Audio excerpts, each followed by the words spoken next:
¿ustedes a qué beneficiarios apuntan?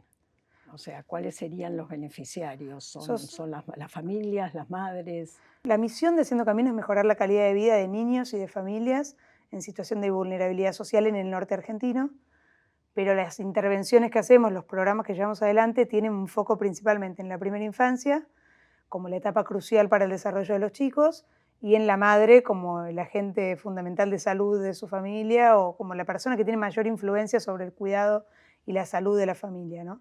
Siempre son las familias que viven en esta situación en condición de pobreza estructural, o sea, no es una pobreza que tiene que ver con la crisis económica circunstancial, sino que son familias que vienen de generación en generación heredando esas condiciones de no tener asegurado el acceso a la salud, a la educación, al agua potable, a la alimentación diaria. En nuestras familias muchas nos dicen que no comen todos los días y por supuesto que no comen todas las comidas, pero ni siquiera tienen asegurada una comida todos los días, ¿no?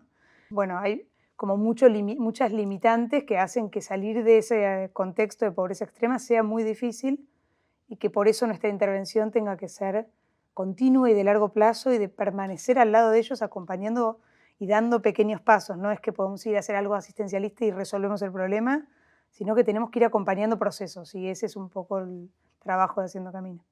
Me interesa especialmente que nos cuentes un poco algunas de las cosas que vos viste ahí que no las podemos leer en los números. Hay algunos casos que yo por ahí siempre comparto, que son los que más me impactaron en los primeros años.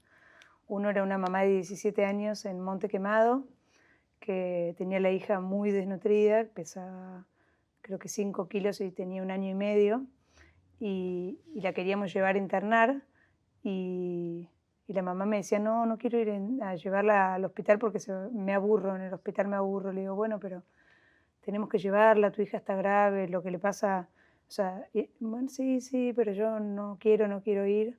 En un momento le digo, sí, es que si no la llevas a internar se va a morir. Y me dice, bueno, si se muere tengo otro. Bueno, empezamos a indagar un poco más en la historia y a ella la había abandonado su mamá, la había criado la abuela, el abuelastro había abusado siempre de ella. A los 15 años se había juntado con su marido, que no salía a la calle con ella porque le daba vergüenza porque era muy negra, y que cuando tenían poca plata él comía y la sentaba a la madre y a la hija a mirar cómo él comía.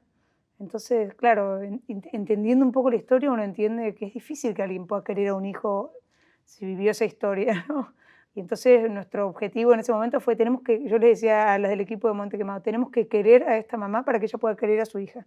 Y acompáñenla y visítenla todos los días y llévenle la comida si es necesario, pero acompañémosla para que pueda hacer un cambio y la verdad es que fue muchos meses de acompañamiento muy personalizado y esa chiquita se terminó recuperando completamente, después tuvo 2 hijas más con otro hombre, ella se separó, tuvo otro marido, tuvo 2 hijas más que las dos fueron sanas, ninguna fue desnutrida, digamos, y en ese caso sí pudimos ver que hubo realmente un cambio en ella, ¿no?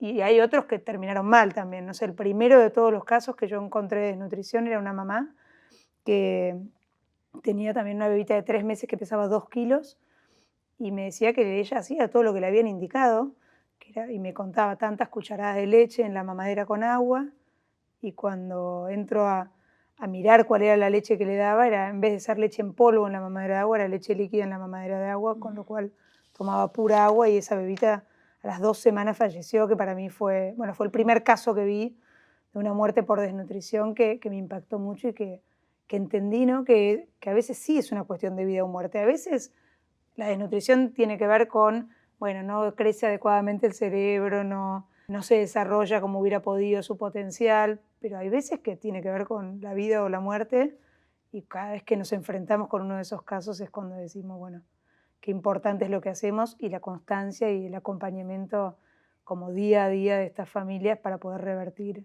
esa situación. Seguramente esa vivencia de haber estado, de haber vivido ahí, marcó toda la trayectoria de Haciendo Caminos.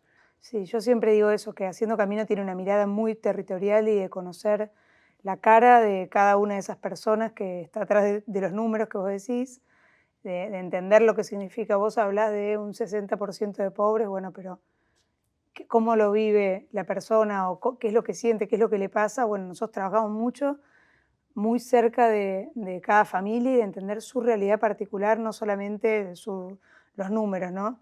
Por ahí uno desde lejos piensa que hay determinadas problemáticas que se solucionan de determinada manera o que son prioritarias y para la familia son otras las prioridades. Entonces muchas veces nosotros tratamos de escuchar, de hacerlo participativo, de tomar decisiones participativas, que las madres que vienen a nuestros programas puedan contarnos cuáles son para ellos las prioridades y cómo nosotros podemos ir acompañando. Pero sí creo que uno de los pilares fundamentales para nosotros es la cercanía y el conocimiento muy cercano del territorio.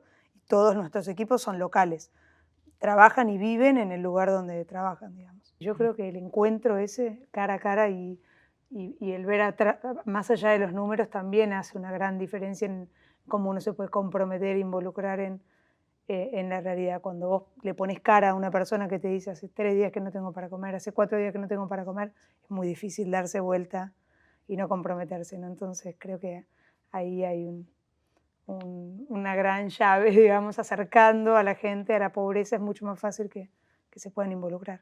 Veo que hicieron un trabajo de impacto realmente muy profesional, con grupos de control y demás que realmente son muy costosos además. En esa experiencia, verdaderamente fue algo que sirvió mucho para modificar cosas que ustedes estaban haciendo para hacerlas mejor de otra manera o hacer nuevas cosas que no se les habían ocurrido. Todos los programas tienen a fin de año una encuesta de satisfacción donde las madres pueden decirnos qué es lo que les sirve o lo que valoran del programa. Y ahí tenemos, en primer lugar, el sentido de pertenencia, el tener un espacio propio donde ellas generan un grupo y pueden compartir con otras madres, saber que tienen un lugar a donde recurrir cuando tienen una emergencia o cuando pasa algo con sus hijos. Valoran, bueno, mucho esto de los aprendizajes, de qué cocinar, cómo cocinarlo y todo lo que tiene que ver con cómo estimular y cómo criar a sus hijos.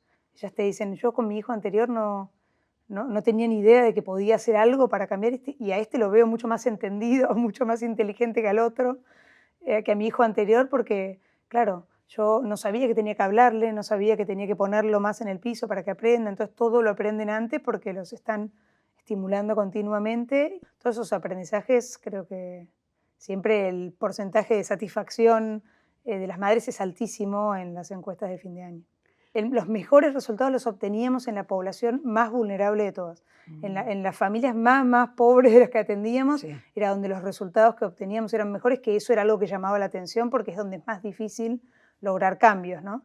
Entonces, una de las cosas que hicimos fue decir, tenemos que seguir buscando a esa población y este año empezamos a ampliar muchísimo la intervención en los parajes rurales más aislados de Santiago y de Chaco. Evidentemente, estas familias valoran mucho esa intervención y adhieren mucho al tratamiento porque en realidad no cuentan con otros recursos, ni con otra posta sanitaria, ni con otro lugar al que recurrir. Entonces empezamos a buscar directamente esa población.